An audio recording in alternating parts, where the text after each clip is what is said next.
students. Today we will discuss about a new chapter, that is conservation of soil. So in this video we will discuss what is soil, how it is formed, and the advantage of soil and the layers of soil on earth surface. So बात करते हैं what is soil. So what is soil समझ में तभी आएगा जब आप formation of soil को समझ लोगे. So what is soil से सबसे पहले समझते हैं सॉइल क्या है. हमारा जो अर्थ का सरफेस है ना, अर्थ सरफेस है जिस पर हम खड़े हैं, दिस इज अर्थ. ये जो हम अपने चारों तरफ हवा देखते हैं, this is atmosphere of earth. ये सारा कुछ हवा जो है ये एटमोस्फियर है जो बादल देखते हो आप लोग ना, लेकिन जिस पर हम खड़े हैं this is called the surface of earth. और अगर आप सरफेस को देखो तो जहां पर वाटर बॉडीज है उनको अगर हम छोड़ दें, बाकी जहां पर लैंड्स हैं, लैंड एरिया को अगर आप देखते हो तो जो सरफेस ऑफ अर्थ है उस पर क्या है, उस पर आपको कुछ लेयर्स दिखेंगे. किनके लेयर्स दिखेंगे? सॉइल के लेयर्स दिखेंगे. आप अपर सरफेस पे देखो तो आपको सॉइल दिखता है, ठीक है. उस सॉइल पर कहीं रोड, कहीं बिल्डिंग, अलग अलग चीजें बना दी जाती है, लेकिन जो अपर लेयर है उस पर क्या दिखता है, उसको हम बोलते हैं सॉइल. सो हम एक बेसिक लैंग्वेज में समझा सकते हैं, the layer of the upper layer of earth surface, this is called the soil. ठीक है, जो अपर लेयर है अर्थ सरफेस का उसको हम सॉइल कहेंगे. लेकिन अभी हम इसका एक थोड़ा सा और एक्सटेंडेड वर्जन समझेंगे. कैसे? After understanding the formation of soil. तो अब ये फॉर्मेशन ऑफ सॉइल यानी सॉइल कैसे फॉर्म होता है. ठीक है, तो सॉइल कैसे फॉर्म होता है. देखो, सॉइल जो फॉर्म होते हैं वो जो बिग माउंटेन्स के रॉक्स हैं, यानी माउंटेन किससे बना है? रॉक से बना हुआ है. ठीक है, चट्टानों से बना है, चट्टान ही होते हैं उसमें. अब ये रॉक क्या होते हैं? रॉक किससे बने होते हैं? ये जो रॉक्स होते हैं, ये जो चट्टाने होती हैं जिनसे माउंटेन्स बनते हैं या प्लेट्यूज बनते हैं बड़े बड़े, ये जो होते हैं ये different types of element, different types of minerals से मिलकर बने होते हैं. ठीक है, डिफरेंट टाइप्स ऑफ एलिमेंट्स में, अलग अलग माउंटेन्स में अलग अलग अमाउंट ऑफ मिनरल्स होते हैं. लेकिन देयर आर सम मिनरल्स जो कि सब में कॉमन देखने को मिलते हैं. Some are like potassium and all. So वो तो बात की बात है, लेकिन they are made up of minerals, they are made up of element ना, डिफरेंट एलिमेंट से मिलकर बने होते हैं. तो उन्हीं रॉक पार्टिकल्स से सॉइल का फॉर्मेशन होगा. अब पहला क्वेश्चन, अरे नहीं, कैसे हो सकता है? रॉक पार्टिकल्स तो बहुत स्ट्रांग होते हैं, माउंटेन्स बहुत स्ट्रांग होते हैं, soil they are very fine and ना, they are very fine and soft, actually we can say that ना. सो माउंटेन्स एंड या रॉक्स की बात करें एंड सॉइल की बात करें तो they are just opposite to each other very much, क्योंकि वो एकदम सिमिलर नहीं है, उनको हम तोड़ नहीं सकते. सॉइल दे आर, हम लोग उसको इजिली हैंडल कर सकते हैं ना. सो अब बात ये आती है कि कैसे फॉर्म होता है. कैसे फॉर्म होता है? फ्रॉम माउंटेन टू सॉइल, यानी from rock particles to soil. तो फॉर्मेशन कैसे होता है? रॉक पार्टिकल्स से. रॉक पार्टिकल्स कहाँ पर होते हैं भाई? माउंटेन्स में होते हैं, प्लेट्यूज में होते हैं, वहां पर होते हैं रॉक पार्टिकल्स. उनसे सॉइल का फॉर्मेशन होता है. सो होता क्या है? Continuous million of years soil का फॉर्मेशन होना एक दिन का प्रोसेस नहीं है, इसको करने में मिलियन ईयर्स लग जाते हैं. ठीक है, मिलियन ऑफ ईयर्स तक हमें पता है बारिश होती है, तेज हवाएं चलती हैं. एंड आपको ये भी पता है कि हिल एरियाज होते हैं या जो हाई माउंटेन रेंजेस होते हैं या हाई प्लेट्यूज वाले जो एरिया हैं जहां पर खूब ऊंचाई होती है, वहां पर ऊपर तो और भी तेज हवाएं होती हैं. ठीक है, जो विंड्स होते हैं उनकी स्पीड और भी ज्यादा होती है. तो उन एरियाज में, और आपको पता है डेली सन राइज होता है एंड सन सेट होता है, यानी डेली दिन में जो हीट होता है वो ज्यादा हो जाता है और फिर रात में कम होने लगता है, क्योंकि सन सेट हो जाता है तो उसके बाद धीरे धीरे टेम्परेचर डाउन होने लगता है. सो आपको एक कॉन्सेप्ट पता होना चाहिए साइंस में कि जब भी हम किसी चीज को हीट करते हैं ना, जब भी हम किसी चीज को हीट करते हैं तो वो सब्सटेंस एक्सपेंड होता है. वो सब्सटेंस एक्सपेंड होता है. जब भी हम किसी चीज को हीट करते हैं तो सब्सटेंस एक्सपेंड हो जाता है, यानी बढ़ जाता है. उसको थोड़ा सा एक्सपेंड होगा, थोड़ी सी उसकी साइज जो होगी आपको पता नहीं चलेगा, but they somewhat they expand ना. जब आप किसी चीज को कूल करते हो, ठीक है, ठंडा करते हो, तो उसका साइज थोड़ा सा श्रिंक कह सकते हैं, या हम ये कह सकते हैं कि अपने ओरिजिनल साइज पे आ जाता है. या ओरिजिनल नहीं कहेंगे, एक्चुअली श्रिंक ही बोलेंगे, थोड़ा सा श्रिंक. वेरी वेरी लिटिल, बहुत थोड़ा सा श्रिंक हो जाता है। डिपेंड करता है कि मैटर कैसा है, सॉलिड है, लिक्विड है या गैस है, उस पर डिपेंड करता है। ठीक है, तो जब आप हीट करते हो तो चीजें एक्सपेंड होती हैं और जब आप कूल करते हो तो श्रिंक होती हैं। आपको पता है डेली सनराइज हो रहा है, तो सनराइज जब आप सोचो माउंटेन रेंज तो बहुत ऊंचे ऊंचे होते हैं, सो वहां पर धूप ज्यादा पड़ेगी, जल्दी पड़ जाएगी और ज्यादा टाइम तक पड़ेगी। तो क्या होंगे, वो जो माउंटेन के जो रॉक्स हैं जिनसे वो बना है, रॉक से मिलकर बने होते हैं, वो क्या होंगे, वो गर्म हो जाएंगे। गर्म होंगे तो क्या होंगे, एक्सपेंड होंगे, बट इतना नहीं कि फैल के मोटे हो गए, हमको दिखेंगे थोड़ी ना, बहुत माइनर, थोड़ा सा एक्सपेंड होते हैं। एंड देन जब सनसेट हो जाएगा, देन धीरे धीरे टेम्परेचर डाउन होगा और ये क्या होंगे, श्रिंक होना स्टार्ट हो जाएंगे। एंड ये एक्सपेंशन एंड श्रिंकनेस, ये जो प्रोसेस है ये तो पूरे पूरे टाइम चलेगा, अभी भी चल रहा है। ठीक है, अब किसी चीज को आप बार बार खींचो और फिर नॉर्मल कर दो, फिर खींचो फिर नॉर्मल कर दो, रोज ये करते रहो करते रहो करते रहो, कितना भी स्ट्रॉन्ग मटेरियल हो। जबकि हम माउंटेन्स की बात करें, रॉक्स की, they are very very hard, they are very strong, they are very hard. तो आप कितने भी स्ट्रॉन्ग मटेरियल की बात कर लो, आप लगातार उसके साथ ये प्रोसेस करते रहोगे, एक्सपेंशन एंड श्रिंकनेस या एक्सपेंशन एंड नॉर्मल पोजीशन, सो एक टाइम ऐसा आएगा कि वो क्या होगा, वो ब्रोक हो जाएगा, टूट जाएगा। ठीक है, एक टाइम ऐसा आएगा कि वो ब्रोक हो जाएगा, वो टूट जाएगा। ठीक, सेम प्रोसेस होता है रॉक पार्टिकल के साथ। इस प्रोसेस के थ्रू, जो कि नेचुरल प्रोसेस है, इसमें आपका कोई इन्वॉल्वमेंट नहीं है, ह्यूमन का कोई इन्वॉल्वमेंट नहीं है, नेचुरल प्रोसेस है। कौन करता है, सन रेज करती हैं, और सनलाइट का काम तो सिर्फ हमको heat provide and light provide करना है, बट ये नेचुरल प्रोसेस भी होता है क्योंकि हीट के प्रेजेंस में ये चीजें होती हैं। ठीक, सो ये रॉक पार्टिकल्स लगातार इस तरह से होते होते होते होते होते होते क्या होंगे, लेकिन ये एक दिन का प्रोसेस नहीं है, because they are very hard. So million years लग जाते हैं इन माउंटेन्स के जो रॉक्स हैं उनको तोड़ने में, उनको ब्रोक करने में, उनको चटकाने में। जैसे होता है ना, थोड़ा सा कर दो तो थोड़ी सी चटक आ जाती है ना, उसके बाद इसको बोलते हैं फ्रैक्चर। एंड देन फ्रैक्चर के बाद प्रॉपर फ्रैक्चर कहते हैं, ब्रोक हो गया है, टूट गया है। ठीक है, सो इस तरीके से कौन वर्क करता है, सनलाइट वर्क करता है इसको। उसके साथ साथ और भी चीजें वर्क करती हैं, जैसे कि तेज हवाएं। अब ये रॉक पार्टिकल्स जब टूट जाते हैं तो खूब तेज जब हवा चलती है तो भारी भारी रॉक पार्टिकल्स भी इन स्पीडी विंड्स के साथ मूव कर जाते हैं, एक जगह से दूसरे जगह तक। ठीक है, मूव कर जाते हैं। दूसरा कैसे मूव करते हैं, आपको पता है माउंटेन से रिवर ओरिजिनेट हुई है ना, there are many rivers which originated from the mountain regions ना। जैसे हिमालयाज की बात करें, हिमालयन रेंजेस, हिमालयन माउंटेन्स की बात करें, सो वहां से भी बहुत सारे रिवर, जैसे कि एक वन एग्जांपल लेते हैं गंगा की ना, गंगा रिवर जो है वहां से ओरिजिनेट हुई है, सो ग्लेशियर से ओरिजिनेट हुई। तो ये जो माउंटेन्स हैं उनसे रिवर ओरिजिनेट होती है, इट मीन्स कि वहां पर बर्फ जमे होते हैं। ठीक है, तो अब क्या होता है, जब ये चटकते हैं और उनमें जो बारिश होती है या बर्फ गिरते हैं, तो वो बर्फ जो होते हैं, वो मान लो ये माउंटेन है, ये चटक गए, इनमें फ्रैक्चर हो गया। ठीक है, अब ये जो आइस है वो यहाँ पर, या रेन वाटर जो है वो यहाँ इकट्ठा हो जाएगा।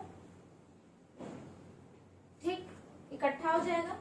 अब क्या होगा, आपको मैंने फिर बताया कि हीट करने पे कोई चीज एक्सपेंड होती है, but except water, there is a exception in is water, exception is water.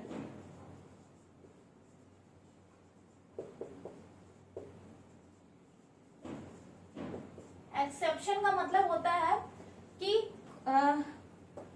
जो चीजें सब पर लागू हो लेकिन उस चीज पर लागू ना हो। ठीक है, तो ये जो हीट करने पे एक्सपेंड हो जाता है और कूल करने पे नॉर्मल या श्रिंक हो जाता है, ये चीज बाकी सभी मटेरियल के साथ है, लेकिन वाटर के साथ ऐसा नहीं है। वाटर के साथ जस्ट उल्टा होता है, अपोजिट होता है। वाटर को जब आप ठंडा करोगे तो वो एक्सपेंड होगा, गर्म करोगे तो वो नॉर्मल हो जाता है, यानी लिक्विफाई हो जाता है। ठीक है, इसके साथ थोड़ा सा उल्टा है। ठीक, सो अब क्या होता है, जब दिन में बारिश हुई, बारिश का पानी इसमें भर गया, लेकिन जब ये बर्फ बनता है यानी ठंडा होगा, टेम्परेचर डाउन होगा, तो ये आइस में कन्वर्ट हो जाएगा, और जब ये आइस में कन्वर्ट होगा तब ये एक्सपेंड होगा, और जब ये एक्सपेंड होगा तो रॉक पार्टिकल जो चट्टाने हैं दोनों तरफ की, इधर की और इधर की, इन पर प्रेशर लगाएगा, क्योंकि इसको फैलना है, ये इन पे प्रेशर लगाएगा, और जब प्रेशर लगाएगा तो क्या होंगे, रॉक पार्टिकल्स और एक्सपेंड होंगी, यानी माउंटेन्स का जो फ्रैक्चर है वो और एक्सपेंड होगा। और ऐसा नहीं है कि इसमें इतनी शक्ति है कि एक ही दिन में पूरा रॉक तोड़ दे। This will also take million of years ना। तो ये प्रोसेस लगातार चलते रहते हैं। आप कभी नहीं सोचते कि ये जो चट्टाने होते हैं, जो माउंटेन्स होते हैं, इनमें अपने आप कहाँ से टूट के चट्टान बड़ा बड़ा गिर जाता है? डेफिनेट सी बात है, कोई जाता तो नहीं उनको तोड़ने के लिए। तो ये सारे जो नेचुरल प्रोसेस होते हैं, क्या क्या, strong winds, rainfall and the sunlight, these are the three main natural things which are responsible for the formation of soil. So क्या क्या फॉर्मेशन करने के लिए कौन कौन सी चीजें रिस्पॉन्सिबल होती हैं? ठीक है, सनलाइट,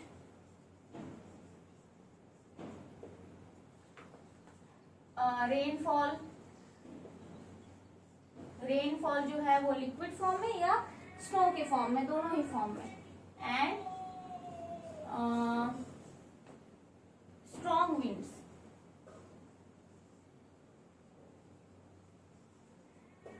ठीक, स्ट्रॉन्ग विंड्स। अब इनके आगे का प्रोसेस मैं बताती हूँ कैसे होता है, कि सॉइल एक्चुअल में कैसे फॉर्म होता है। ये सारी चीजें हो जाती हैं। माउंटेन से बड़े बड़े चट्टाने जो होते हैं वो टूट के कई पीसेस में कन्वर्ट हो जाते हैं, कई पीसेस आ जाते हैं। अब पता है कि स्ट्रॉन्ग विंड्स है, उसको वहां से दूसरी जगह मूव करा ले जाएंगी। उसके साथ साथ रिवर्स जो आते हैं, तो जहां से रिवर्स ओरिजिनेट होते हैं वहां पर उनका फ्लो बहुत स्ट्रांग होता है, बहुत फ्लो बहुत तेज होता है। सो वो स्पीडी फ्लो के साथ साथ ये जो रॉक पार्टिकल्स हैं वो भी नदियों के साथ बहकर आ जाते हैं। इसीलिए आप देखोगे कि गंगा रिवर में आप देखोगे, अगर बनारस के आसपास के एरिया में तो वहां पर आपको सैंड दिखेगा, बट अगर आप हरिद्वार एंड ऋषिकेश के एरिया में जाओगे एक्चुअल में, क्योंकि वो उत्तराखंड से के आसपास के एरिया से ओरिजिनेट हुआ है, तो वहां पर क्या होता है, एक तो आपको गंगा रिवर का पानी बहुत ठंडा मिलेगा, प्लस उसकी स्पीड बहुत ज्यादा होगी, और आपको वहां पर बहुत सारे बड़े बड़े चट्टाने, बहुत बड़े स्टोन्स आपको दिखेंगे उस पानी के साथ आते हुए, आपको रिवर के अंदर दिखेंगे। तो वो क्या कोई ले जाके डालता नहीं है, वो नेचुरल है, वो उस स्पीडी वाटर के साथ मूव करके आ जाते हैं। ठीक है, अब इतनी बात तो समझ गई कि वो कैसे टूटे और कैसे यहाँ तक आ गए। अब आगे कैसे बनता है, आगे का प्रोसेस क्या होता है? अब इतने बड़े बड़े रॉक पार्टिकल्स तो होते नहीं, सॉइल के पार्टिकल्स तो बहुत फाइन होते हैं। कैसे अब वो फाइन में कन्वर्ट होते हैं, कैसे फाइन में कन्वर्ट होते हैं? चलो इसको भी समझ लेते हैं। देखो, अब ये जो स्मॉल रॉक पार्टिकल्स हैं,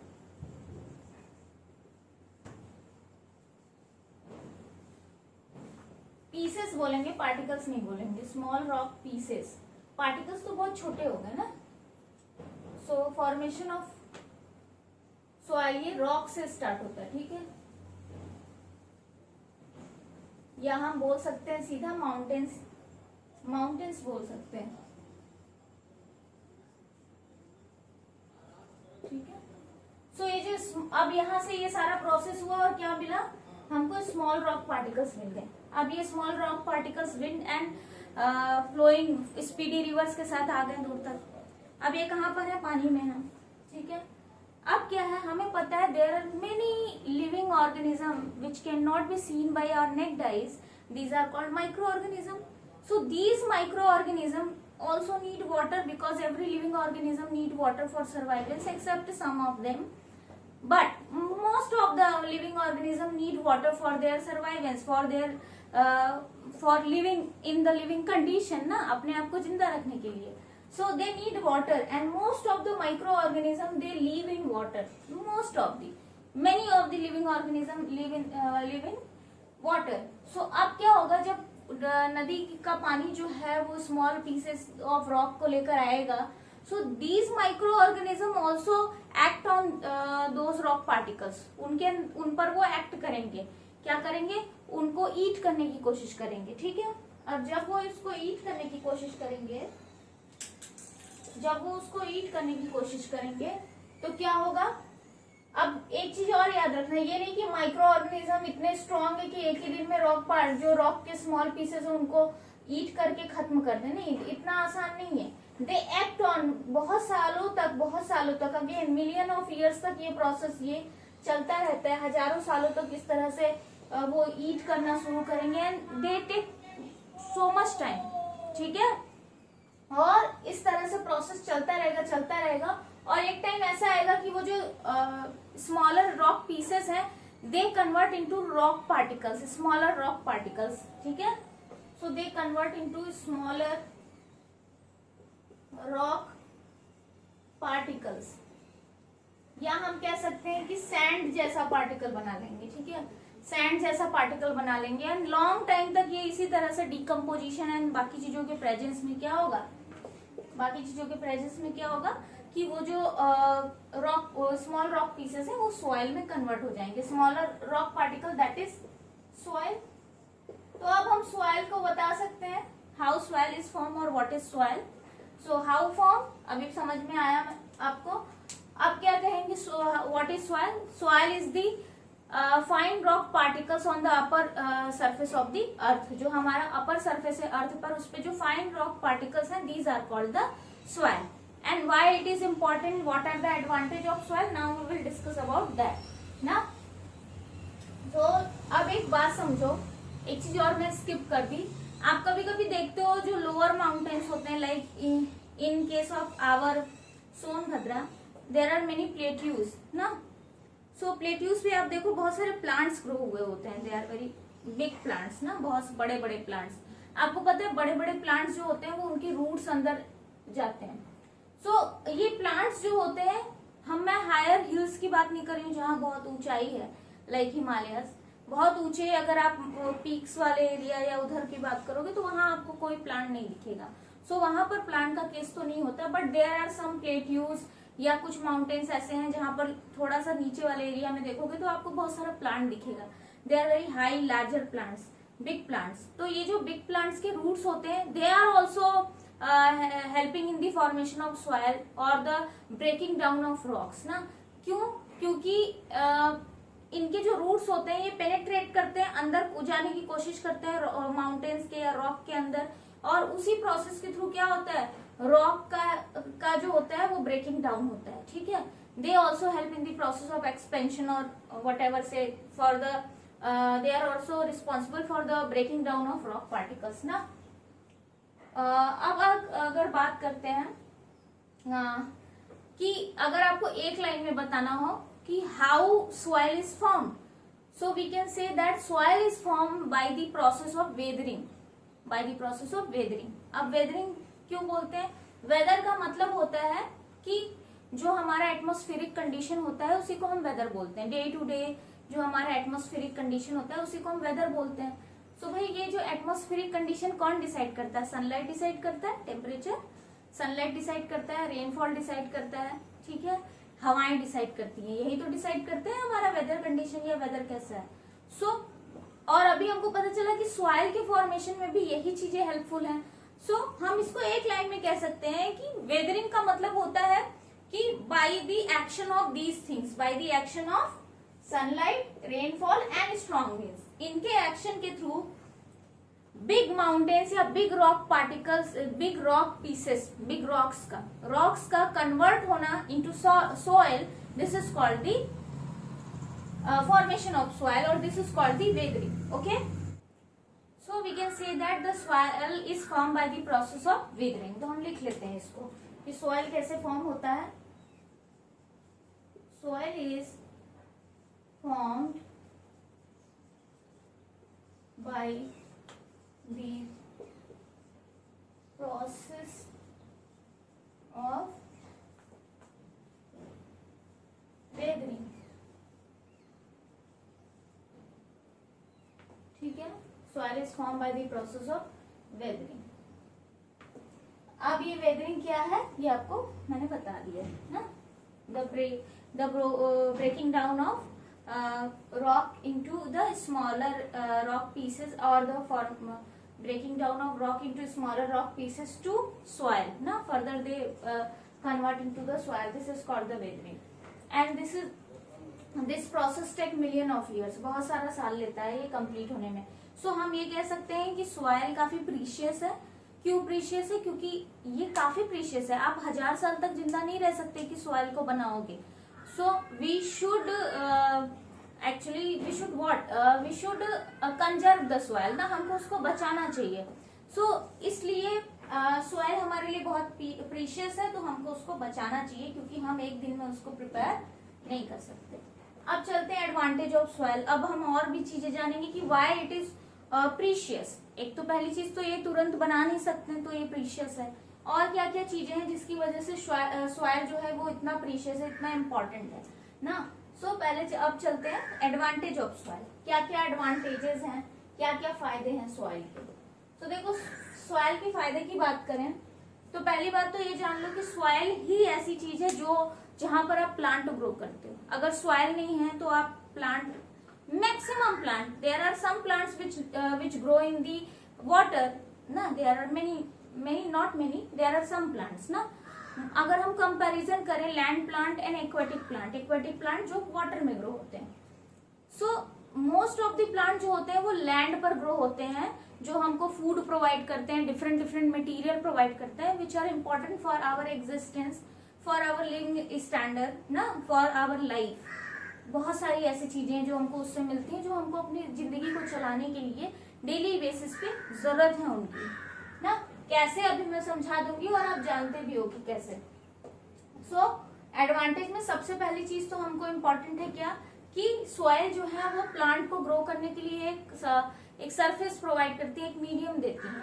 क्यों? क्योंकि because they are made up of rock, क्योंकि वो रॉक से मिलके बने हैं। एंड आपको पता है कि रॉक्स में बहुत सारे एलिमेंट वो मिनरल से मिलकर बने होते हैं। These minerals are very nutritive in nature, बहुत सारा इनमें न्यूट्रिशन होता है, they are very nutritive in nature and these nutrition is important for the plants. आपको पता है प्लांट जो होते हैं वो अपने रूट्स ग्रो करते हैं सॉइल के अंदर। वाई? क्योंकि उस रूट्स के थ्रू वो सॉइल से जो न्यूट्रिशन है वो ले सके। ठीक है, हमारे पास ऐसा कुछ स्ट्रक्चर नहीं होता कि हम सॉइल से न्यूट्रिशन ले सके, या हमारे बॉडी में ऐसा प्रोसेस नहीं है। We directly take the food, हम डायरेक्टली बनाया प्लांट से फूड ले लेते हैं। हमारे पास एबिलिटी नहीं है कि हम अपना फूड बना सके, बट प्लांट हैव एबिलिटी कि वो अपना फूड बना सके, लेकिन उस फूड को भी बनाने के लिए they need some nutrition and other things. वो न्यूट्रिशन वो कहाँ से लेते हैं? They take these nutrition from the soil. And कैसे लेते हैं? By using their roots. वो रूट्स को पेनिट्रेट करते हैं इनसाइड द सॉइल, एंड उस सॉइल से क्या करते हैं? वो वाटर लेते हैं एंड न्यूट्रिएंट लेते हैं, यानी मिनरल्स लेते हैं, एंड वो उसको अपने डेली बेसिस पे अपनी बॉडी को, या बॉडी नहीं कहेंगे, अपने प्लांट बॉडी को न्यूट्रिशन प्रोवाइड करते हैं। They are also made up of cell, they are also living, so they also need nutrients. ठीक है, हम तो बने बनाए न्यूट्रिएंट्स ले लेते हैं, लेकिन वो बनाते हैं, अगर वो बनाएंगे नहीं तो हमको मिलेगा कैसे? डेफिनेट सी बात है कि प्लांट्स पर हमारा एग्जिस्टेंस भी डिपेंडेंट है। एवरी लिविंग ऑर्गेनिज्म की अगर हम बात करें, all are dependent on the plants. Plants को ग्रो करने के लिए ये एक मीडिया या एक सरफेस प्रोवाइड करता है। Also they provide for root penetration ना, surface for root penetration, so that plants can stand ना।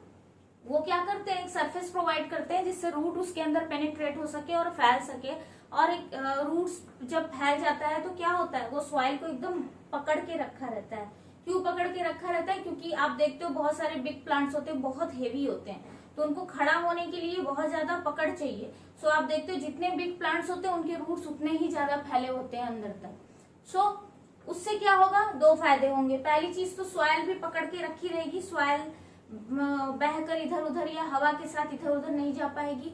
आप देखते हो जहां पर बड़े बड़े या घास उगी रहती है, ग्रासेस होते हैं, वहां पर सॉइल जो होता है वो मूव करके इधर उधर नहीं जाता, वो उस अपनी पोजीशन पे रहता है, चाहे वो कितनी भी तेज हवा चले, कितनी भी तेज बारिश हो। लेकिन जहां पर प्लांट्स नहीं होते हैं, आप देखते हो बारिश हुई, सॉइल भी उस पानी के साथ बह के चला गया, हवा चला तेज, सॉइल भी बहकर हवा के साथ उड़ने लगा हवा में। ठीक है, प्लांट्स ये भी करते हैं कि सॉइल को प्रिजर्व करके रखते हैं ना, सॉइल को कंजर्व करके रखते हैं कि वो इजिली इधर उधर ना जा सके, उसका मिसयूज ना हो सके, क्योंकि हवा पता नहीं कहाँ कहाँ लेके जाएगी। प्लस हवा में डस्ट होगा, सॉइल पार्टिकल्स होंगे तो हम लोगों के अंदर भी जाएंगे और नुकसान करेंगे, हेल्थ इश्यूज क्रिएट करेंगे। एडवांटेज, फर्स्ट एडवांटेज कि ये प्लांट्स को एक ग्रोइंग मीडियम देता है, एक ग्रोइंग सरफेस देता है। ठीक है, they provide nutrition to the plant and they give a surface to stand the plant ना, जिसकी वजह से वो खड़े हो पाते हैं। नेक्स्ट अगर बात करें तो किसके लिए इम्पोर्टेंट है, पहला तो ये प्लांट्स के लिए इम्पोर्टेंट है, और अगर हम बात करें प्लांट्स के लिए इम्पोर्टेंट है मतलब हम सब के लिए इम्पोर्टेंट है, ऑल लिविंग, और हम कह सकते हैं ऑल एनिमल्स, ठीक है। अगर प्लांट्स के लिए इम्पोर्टेंट है तो सभी एनिमल्स के लिए भी इम्पोर्टेंट है। क्यों? क्योंकि हम तो प्लांट्स पर डिपेंडेंट है।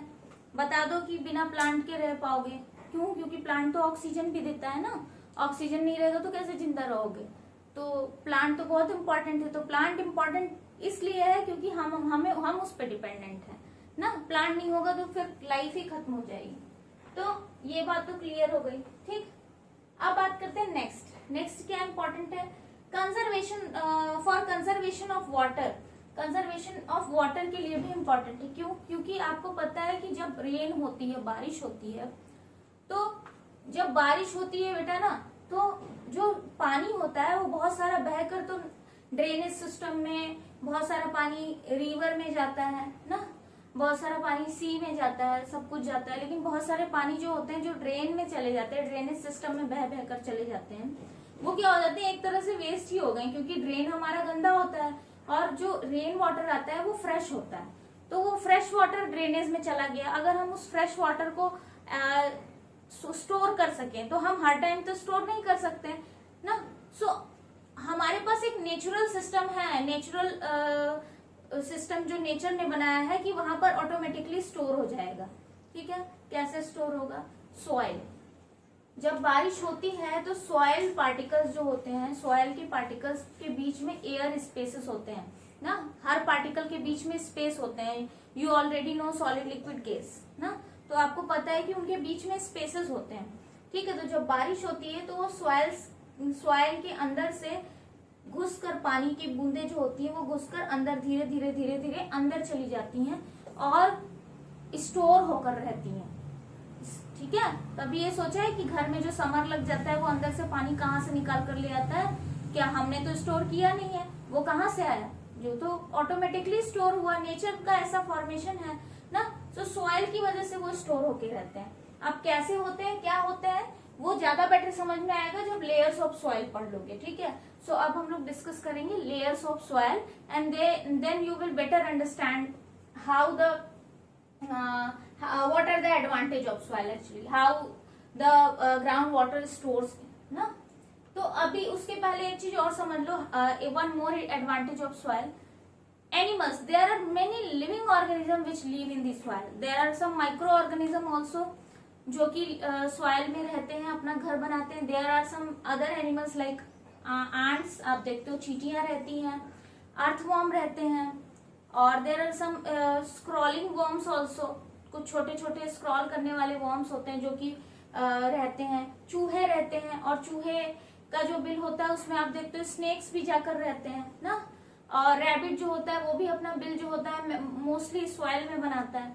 सो ये जो एनिमल्स होते हैं इनका घर कहाँ है? सॉइल है, सॉइल नहीं है तो उनका घर नहीं है, सो इनके लिए भी खतरा है। सो एक और एडवांटेज सॉइल का ये है कि ये बहुत सारे एनिमल्स को क्या देते हैं, या माइक्रो ऑर्गेनिज्म को होम प्रोवाइड करते हैं, ठीक है। तो अब हम लोग पढ़ेंगे layers of soil.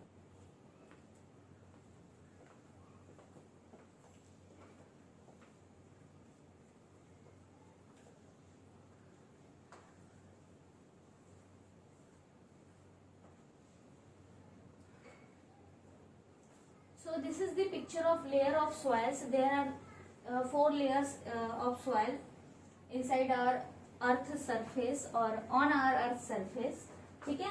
So on our earth surface actually, ठीक है।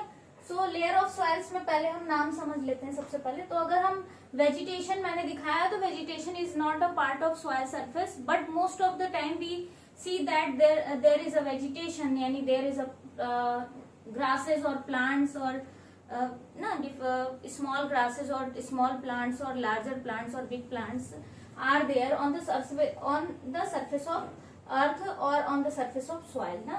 तो आप हमेशा देखते हो कि यहाँ पर कुछ ना कुछ प्लांट्स वगैरह देखते हैं, but there are some places जहाँ पर आपको प्लांट्स नहीं देखने को मिलते हैं। सो मैंने फिर भी वेजिटेशन शो किया है, क्योंकि मोस्ट ऑफ द टाइम हम लोग कुछ ना कुछ तो वेजिटेशन देखते ही हैं, कुछ ग्रासेस ही ग्रो किए होंगे बट आपको देखने को मिलेगा। अब हम सॉइल की लेयर्स की बात करते हैं। तो सबसे अपर सरफेस जो कवर होता है सॉइल का, उसको हम बोलते हैं टॉप सॉइल। टॉप का मतलब ये टॉप सबसे ऊपर, तो टॉप सॉइल बोलते हैं।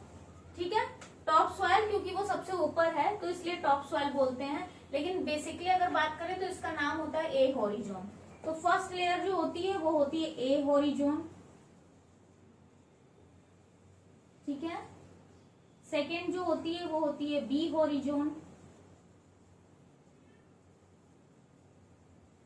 थर्ड जो होती है उसको हम बोलते हैं सी होरिजोन।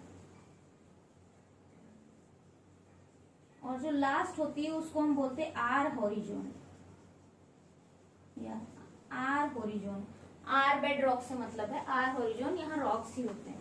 ठीक है, तो ये 4 लेयर्स होती हैं। फर्स्ट ए होरिजोन जिसको हम टॉप सॉइल कहते हैं, एंड आप देखोगे कि इसका एरिया काफी ज्यादा कवर होता है और यही मेन लेयर ऑफ सॉइल होती है जो इम्पोर्टेंट होती है for the growth of plant. क्यों इम्पोर्टेंट है, क्या क्या ये कैरी करती है ए हॉरिजॉन में, यानी टॉप सॉइल में क्या क्या होता है। पहली चीज तो they are rich in humus, they are rich in humus. Humus इनमें बहुत ज्यादा होता है। अब ह्यूमस क्या होता है, humus are dead and decaying plant and animal matters ना। The dead and decaying plant and animal matter they converted into the humus और दे आर ह्यूमस। क्या होता है कि जब भी कोई चीज गिरती है तो टॉप सॉइल है तो टॉप सॉइल पे ही गिरेगी। बारिश भी हुई तो ऊपर ही आई, भाई हमारे ऊपर के अंदर ऑर्गेन के अंदर थोड़ी पानी चला जाएगा, स्किन पर ही गिरेगा। जस्ट लाइक दैट कि सॉइल का सबसे ऊपर लेयर जो है टॉप सॉइल है, तो जो भी बारिश हुई या जो भी एनिमल मर गया वो भी सॉइल उसी टॉप सॉइल पे ही है, या प्लांट की जो लीव्स गिरी या फ्रूट्स गिरा वो भी टॉप सॉइल पर ही है। सो क्या होता है, जो माइक्रो ऑर्गेनिज्म जो सॉइल में प्रेजेंट होते हैं ना, वो क्या करने लगते हैं, वो उसको ईट करने लगते हैं। और इस ईटिंग के प्रोसेस को हम बोलते हैं डीकम्पोजिशन। इस ईटिंग के प्रोसेस को हम बोलते हैं डीकम्पोजिशन। डीकम्पोजिशन, ठीक है। सो डीकम्पोजिशन कौन करता है, micro organism.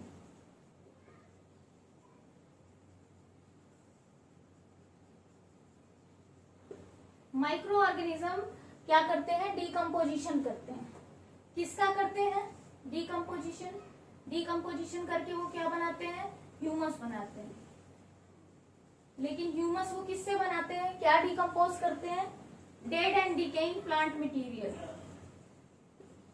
Dead, actually dead and decaying नहीं कहेंगे, dead plant and animal material, या डेड प्लांट एंड एनिमल कह सकते हैं। ठीक है, डेड प्लांट या एनिमल मटेरियल है या एनिमल है या प्लांट है, वो जब डीके होने लगते हैं, कौन डीके करता है, कौन डीकम्पोज करता है, these micro organism which are present in soil.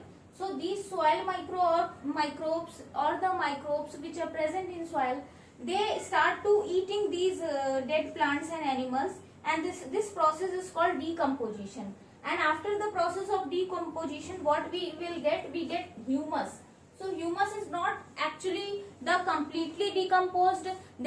Sometimes it is in the process of decomposition, so it is called decaying. यानी अभी चल रहा है प्रोसेस, अभी वो डीकम्पोजिशन चल रहा है, it is not completely decomposed. तो इसलिए बोलते हैं humus is a decaying, dead and decaying material, और डेड और डीकम्पोज्ड मटेरियल, और डीकेइंग प्रोसेस चल रहा है ना, डीकेइंग यानी प्रोसेस चल रहा है। तो चीजें आप देखते हो सॉइल में डाल दो, कुछ टाइम के बाद अब देखोगे प्लांट की पत्ती 10-15 दिन के बाद सड़ के एकदम सूखने लगेगी, फिर 1 महीने बाद देखोगे तो सड़ के एकदम काली सी पड़ जाएगी ना, और फिर आप तो कुछ दिन बाद और देखोगे तो सॉइल में मिक्स हो जाएगी, आपको पता भी नहीं चलेगा अच्छा यहाँ कभी कोई सॉइल में कोई लीफ भी पड़ी हुई थी।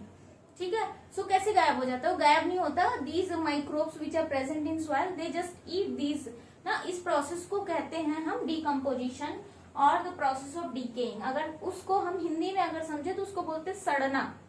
ठीक है, तो कोई चीज ऐसे नहीं सड़ जाती है, सड़ना मतलब कोई उस पर अटैक कर दिया, कौन, माइक्रोब्स अटैक किए हैं। क्यों, क्योंकि उनको उसको ईट करना है, दे ऑल्सो नीड फूड ना। So they are rich in humus. So humus क्या करता है, why humus is important, because this humus actually the nutrient which are needed by the plants. So humus is a nutrient, वो क्या करता है, एक तरह से न्यूट्रिशन प्रोवाइड करता है for plants. So if the top soil has more amount of humus, it means it is good for the plants. This type of soil is called fertile soil. So they are rich in humus so that they are fertile. उपजाऊ होती है इसकी layer जो होती है, ठीक है. They are rich in humus, they are fertile because they have much amount of nutrition or nutrients in it, much amount of minerals in it. So they provide a surface for the growth of plants. ठीक है. So हम लिख सकते हैं provide surface for the growth of plants. ठीक है. Plant की growth के लिए भी हेल्प करते हैं. प्लस जो रेन वाटर आएगा, बारिश आएगी, अगर मान लो यहाँ पर सॉइल नहीं है, अरे वो प्लांट्स नहीं है, तो डायरेक्टली टॉप सॉइल की कांटेक्ट में है. प्लांट्स है देन और बेटर है, तब भी वो टॉप सॉइल की कांटेक्ट में आया, तो जो रेन वाटर है वो भी टॉप सॉइल के कांटेक्ट में आते हैं. सो ये रेन वाटर को भी क्या करते हैं, एब्जॉर्ब करने की कोशिश करते हैं ना. तो लिख सकते हैं help in absorbing rainwater, help in absorbing rainwater, rainwater को absorb करने में हेल्प करते हैं. ठीक है. So the top soil is very important. अब ये जो लेयर्स दी हुई हैं, मैं सिर्फ टॉप सॉइल की बात नहीं करूंगी, मैं सारे लेयर्स की बात करूंगी. ये जो लेयर्स की थिकनेस है, ये डिफरेंट एरियाज में, डिफरेंट अर्थ में आप कहीं भी घूमोगे, हर जगह अलग अलग हो सकती है. जरूरी नहीं है कि आप जहाँ जिस प्लेस पे हो वहां पर इन लेयर्स का जो अमाउंट हो या जो गहराई हो ना, जो हाइट हो, वो जरूरी नहीं कि जो आपके एरिया में है वही दूसरे एरिया में या दूसरे कंट्री में या दूसरे स्टेट में हो.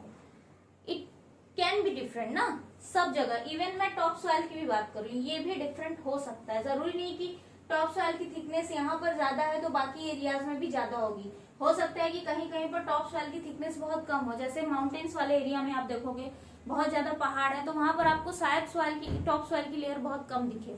ठीक है. रॉक वाले लेयर ज्यादा दिखेंगे.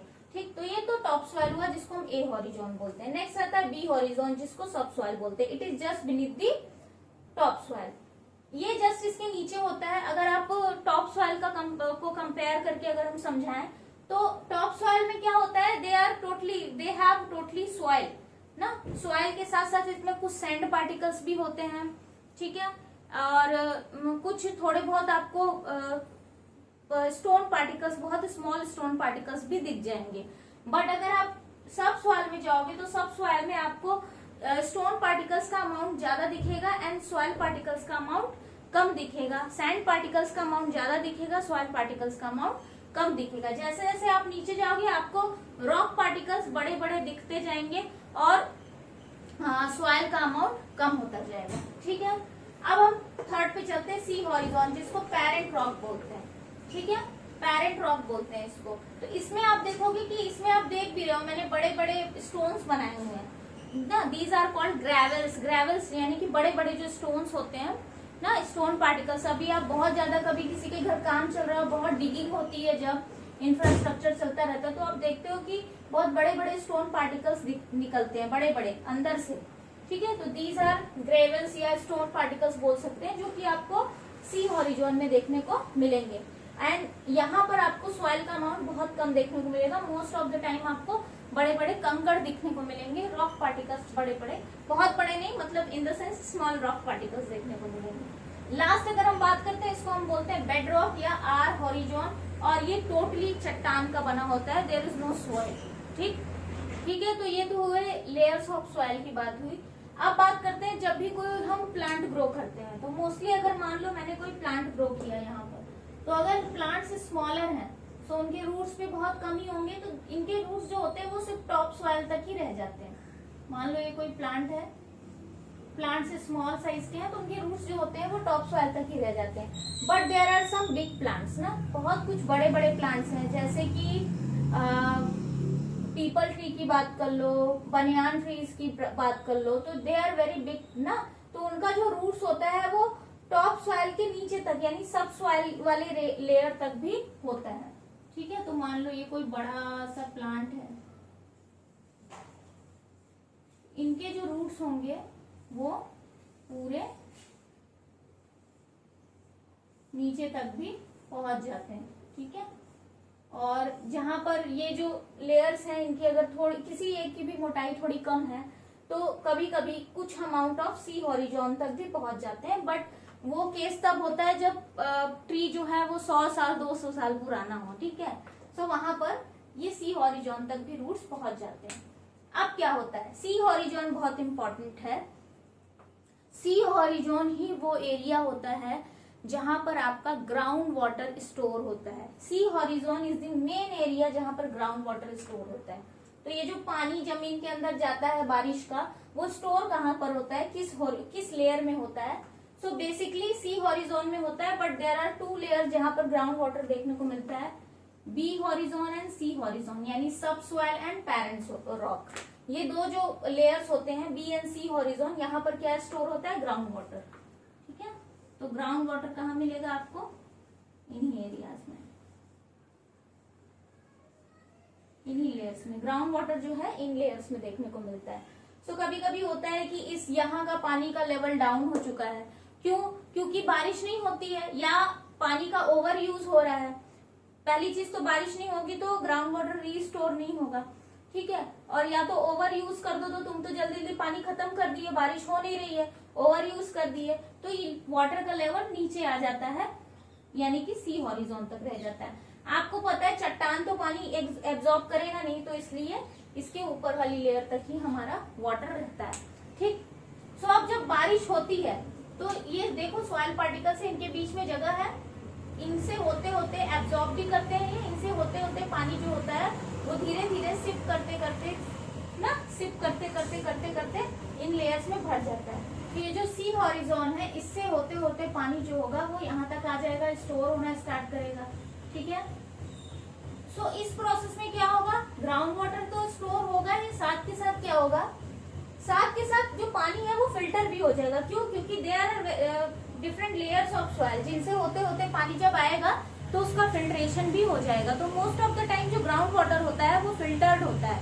बट कभी कभी क्या होता है कि कभी कभी क्या जो कुछ चीजें जो होती हैं, कुछ इम्प्योरिटीज रह जाती हैं, जिसके लिए हम लोग घर पे डिफरेंट फिल्टर्स का यूज करते हैं या बॉइलिंग करके वाटर को यूज करते हैं। ठीक है, तो यही ग्राउंड वाटर होता है जो हैंड पंप या समर वगैरह के थ्रू हम लोग यूज करते हैं। मोस्ट ऑफ द एरियाज में अब ग्राउंड वाटर को ही यूज किया जा रहा है। ठीक है, बहुत कम एरियाज हैं क्योंकि हर जगह का वाटर जो है वो पॉल्यूटेड हो चुका है। So that's all about it, बाकी सब नेक्स्ट चैप्टर में पढ़ेंगे।